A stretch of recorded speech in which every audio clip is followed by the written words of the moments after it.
अस्सलाम वालेकुम students. Last lecture में हमने एविडेंस ऑफ एवोल्यूशन के बारे में देख रहे थे और फॉसिल रिकॉर्ड तक हमने जो है स्टडी कर लिया था। नेक्स्ट एविडेंस है एवोल्यूशन का कंपैरेटिव एनाटमी। हम ऑर्गेनिजम्स की बॉडी फॉर्म को कंपेयर करते हैं आपस में, तो हम जब कंपेयर करते हैं तो हमें काफ़ी सिमिलैरिटीज़ मिलती हैं। ठीक है, एनाटॉमिकल सिमिलैरिटीज़, एनाटमी हम कहते हैं internal structures. Anatomical similarities between species grouped in same taxonomic category bring another spore to the theory of descent with modification.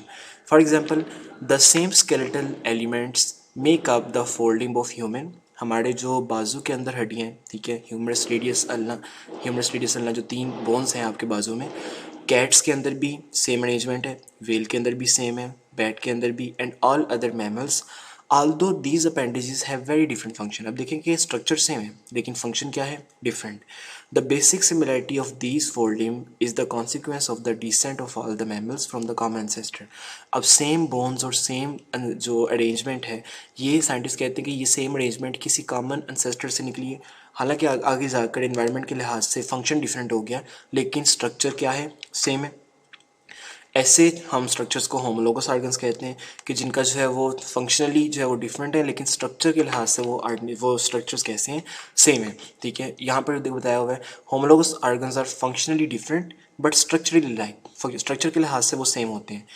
The arms, wings, flippers हम वेल्स के जो बाजू होते हैं, and 4 legs of different mammals are variations on the common anatomical theme. ठीक है, structure in सब का सेम है, ठीक है, फंक्शन डिफरेंट है। That has been modified for divergent function, ठीक है, जो डिफरेंट फंक्शन के लिए जो है वो प्रोड्यूस हुए हुए हैं। Similarity in characteristics resulting from the common ancestor is known as homology. ठीक है, तो इसको हम होमोलॉगी कहते हैं। होमोलोगस ऑर्गन्स ऐसे ऑर्गन जो कॉमन एंसेस्टर से निकले, उनका स्ट्रक्चर सेम है लेकिन एनवायरनमेंट के लिहाज से फंक्शन क्या हो गया, डिफरेंट हो गया। At such anatomical science of evolution are called homologous structures.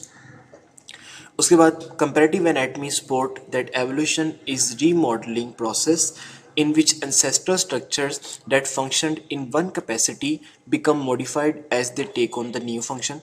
तो ये जो है वो हमें बताती है एवोल्यूशन कि ये एंसेस्टर का वो काम, वो बॉडी पार्ट जो खास काम कर रहा था, अब क्योंकि एनवायरनमेंट चेंज हो गया है तो वो बॉडी पार्ट जो है वो कई नए काम करने में जो है वो अडॉप्ट हो जाता है। वो क्योंकि पार्ट तो वही है, बॉडी पार्ट वही है लेकिन क्योंकि अब फंक्शन डिफरेंट चाहिए तो वो बॉडी पार्ट डिफरेंट काम करने लग पड़ता है।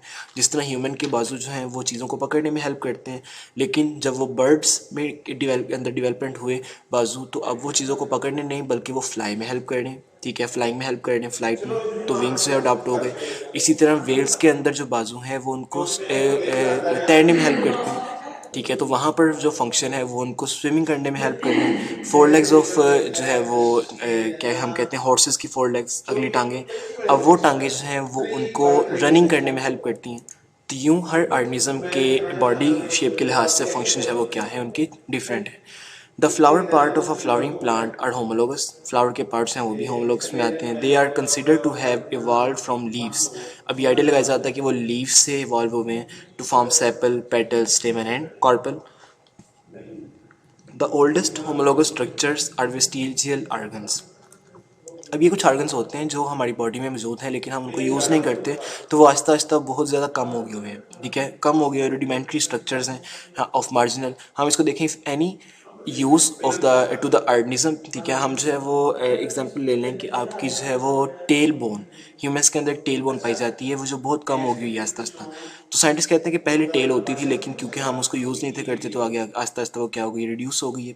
इसी तरह हमारे कान के मसल, ठीक है, कान के मसल्स को हम यूज़ नहीं करते, हम अपने कानों को हिला नहीं सकते, कुछ जो है वो इंसान हिला भी सकते हैं, तो ये भी जो है रूडिमेंट्री स्ट्रक्चर्स में आता है। Vestigial organs are historically remnants of structures that had important function in ancestor. ऐसे स्ट्रक्चर्स हैं जिनका एंसेस्टर में बड़ा इंपॉर्टेंट काम था, ठीक है, but are no longer essentially present, लेकिन अब उनका कोई काम नहीं है तो वो प्रेजेंट नहीं है। ठीक है, या प्रेजेंट है तो वो बहुत कम हो गए हुए हैं। For instance the skeleton of the whales and some snakes retain vestigial of the pelvis and leg bones. अब स्नेक के अंदर या कुछ वेल्स के अंदर जो है वो लेग बोन्स, ठीक है, या पेल्विक जो बोन्स हैं वो मौजूद हैं फॉर ऑफ वॉकिंग एंसेस्टर। अब देखिए कि उनके अंदर स्नेक तो वॉक नहीं करता लेकिन उसके अंदर ही लेग बोन का प्रेजेंट होना ही शो कर रहा है कि उनके एंसेस्टर जो है वो वॉकिंग थे।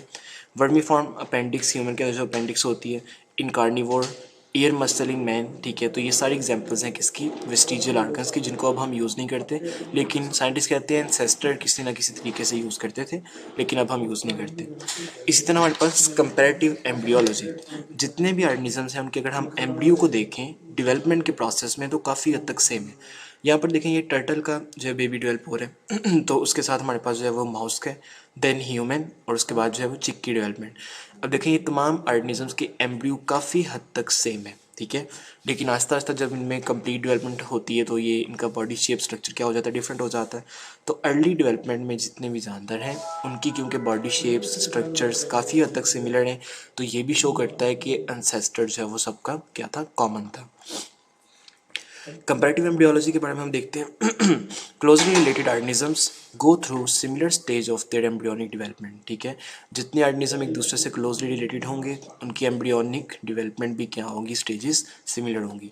For example are vertebrate embryos go through a stage in which they have gill pouches on the side of their throat, उनके थ्रोट के गले के साइड पर गिल पोचेज होती हैं। तमाम वर्टिब्रेट एम्ब्रियोज स्टेज से जाते हैं।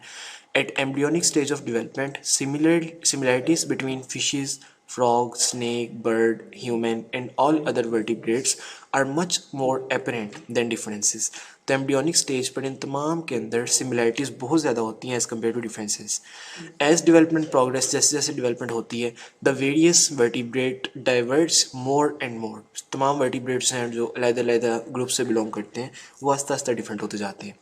Taking on the distinctive characteristics of their class, fishes जो है वो अपने क्लास के लिहाज से जो है वो अडॉप्ट हो जाते हैं, फ्रॉग अपने लिहाज से, लेकिन अर्लीस्ट स्टेजेस में तमाम ऑर्गेनिजम्स एक जैसे होते हैं। In fishes for example the gill pouches develop into gills, fishes के अंदर जो है गिल पाउचेज गिल में डिवेल्प हो जाती हैं। In terrestrial vertebrates, these embryonic structures become modified for other functions such as eustachian tube। अब eustachian tube ह्यूमन के अंदर होती है जो आपके ईयर को आपके थ्रोट से कनेक्ट करती है, ठीक है, जो ताकि आपके जो है वो उसमें ईयर के अंदर जो है वो बैलेंस रहे, ठीक है, एयर का जो बैलेंस है, ठीक है, वो प्रेशर जो है जनरेट ना हो, तो eustachian ट्यूब्स है उसमें डेवलप हो जाते हैं, that connect the middle ear with the throat in human. Comparative embryology can often establish homology among structures, such as gill pouches that become so altered in later development that their common origin would not be apparent by comparing their fully developed form।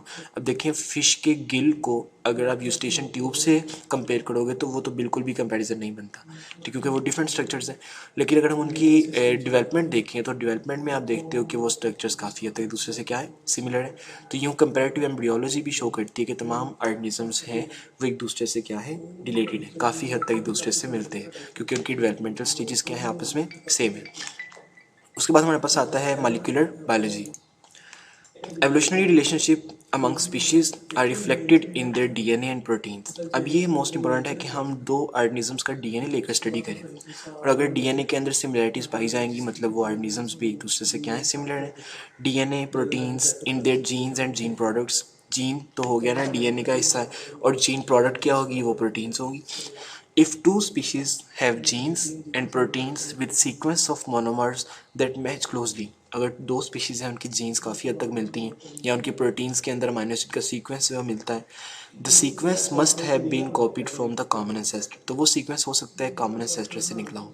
For example a common genetic code bring evidence that all life is related. अब common DNA जिसका होगा काफ़ी हद तक मिलेगा DNA, तो मतलब है कि वो कॉमन एंसेस्टर से निकले।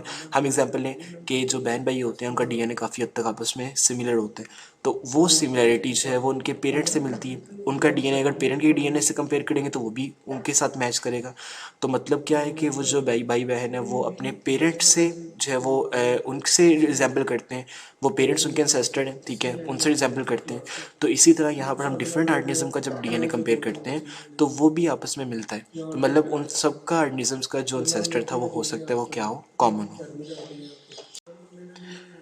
Molecular biology has thus provided strong evidence in support of evolution as the basis for the unity and diversity of life.